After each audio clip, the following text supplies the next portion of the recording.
कहा जाता है कि एक बादशाह के 7 बेटियां थी। एक दिन बादशाह बहुत खुश होता है और अपनी 7 बेटियों को बुलाकर पूछता है कि मैं तुमसे एक सवाल पूछूंगा और अगर जवाब सही रहा तो मनचाहा इनाम भी दूंगा। सब एक कतार में खड़ी हो जाओ और एक एक करके बताओ कि तुम किसका दिया खाती हो और किसका दिया पहनती हो।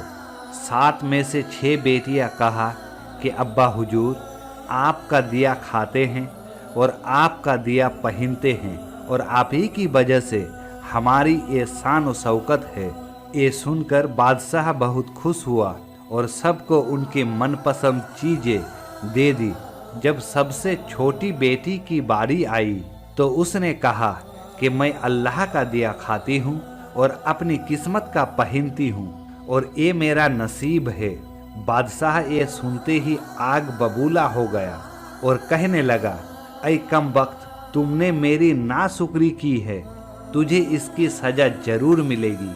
शहजादी ने कहा, जो हुक्म अब्बा हुजूर। फिर बादशाह ने सिपाही को हुक्म दिया कि जाओ और इसे जंगल में छोड़ आओ, मैं भी देखूं कि ये मेरे बगैर कैसे अल्लाह का दिया खाती है और अपने नसीब का पहनती है।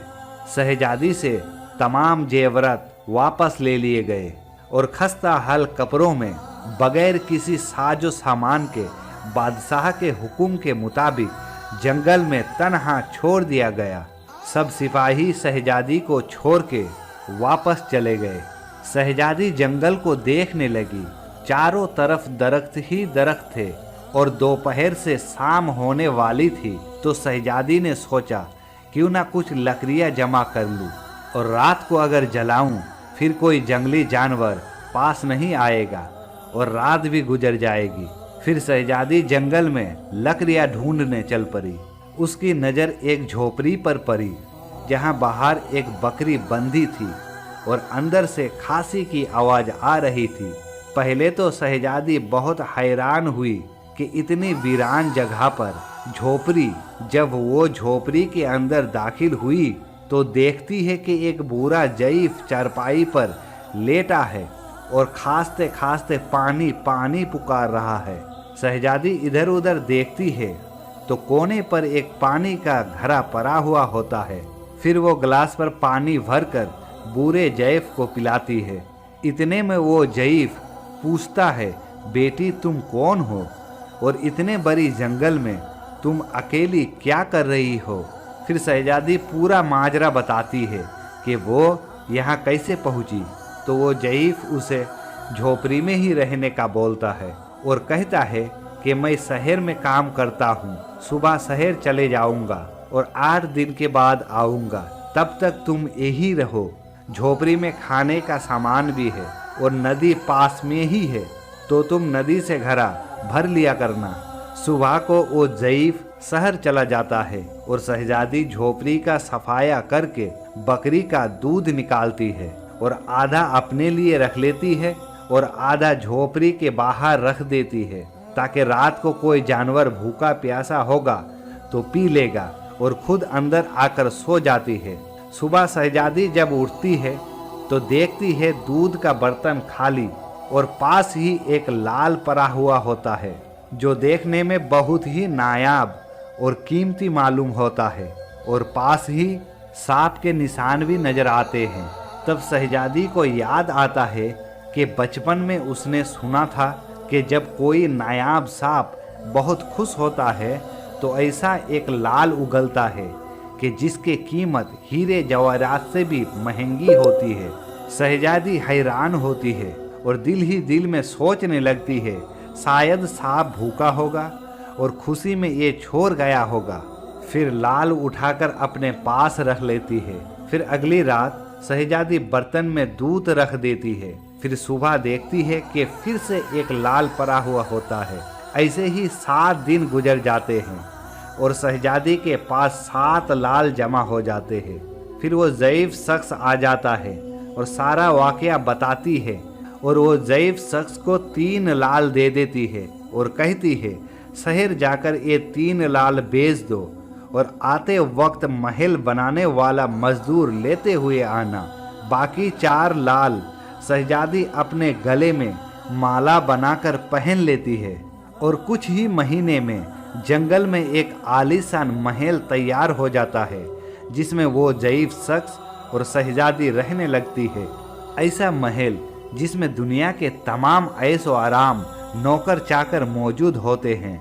शहजादी जंगल में लकड़ी की फैक्ट्री लगा देती है, जिसमें गरीब काम करते और उनके रोटी भी चलती रहती है। देखते ही देखते जंगल शहर नुमा बन जाता है और दूर दूर तक धूम मच जाती है कि शहजादी बहुत ही रहमदिल है। ये खबर जैसे ही बादशाह तक पहुंचती है तो बादशाह के दिल में इश्तियाक होते हैं कि देखूं तो सही कौन से मुल्क के शहजादी है जिसकी इतनी तारीफ सुनने को मिल रही है। बादशाह सिपाही के हाथ पैगाम भेजता है शहजादी से मिलने का। इधर शहजादी के सिपाही जब शहजादी को ये बताते हैं तो शहजादी ये हुक्म देती है कि बादशाह सलामत एक ही शर्त पे हमसे मिल सकते हैं कि वो अपने तमाम बेटियों के साथ आए। सिपाही जाकर बादशाह को पैगाम देते हैं। फिर बादशाह तमाम बेटियों के साथ शहजादी के महल जाते हैं तो शहजादी उनसे नकाब पहनकर मिलती है और उनको 7 रंग की खाना पेश करती है और हर खाने के साथ उसी रंग का कपड़े और जेवरात पहन कर आती है। शहजादी का ये अंदाज बादशाह और बाकी शहजादी को हैरान करता है। आखिर में बादशाह शहजादी को कहता है कि तुम मेरी बेटी की जगह पर हो, फिर हमसे ये पर्दा किस लिए। बादशाह के बहुत इसरार के बाद शहजादी कहती है ठीक है, मैं तैयार होकर आती हूँ। इतने में देखते हैं दूर से कोई खस्ता हाल पुराने कपड़े में आ रही है। फिर गौर करने पर बादशाह को याद आता है कि ये तो मेरी छोटी बेटी है, ये अभी तक जिंदा है। मैं तो सोच रहा था इसे कोई जंगली जानवर खा चुका है।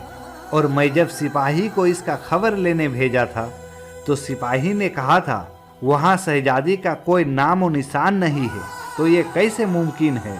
फिर बादशाह खुशी से झूम उठता है और कहने लगता है शहजादी को बुलाओ, मैं तुम्हें उससे आज़ाद करके ले जाऊंगा, चाहे वो तुम्हारे बदले में मेरी पूरी बादशाही क्यों न मांग ले। ये सुनते ही शहजादी बोलने लगती है नहीं अब्बा हुजूर, मैं ही वो शहजादी हूँ।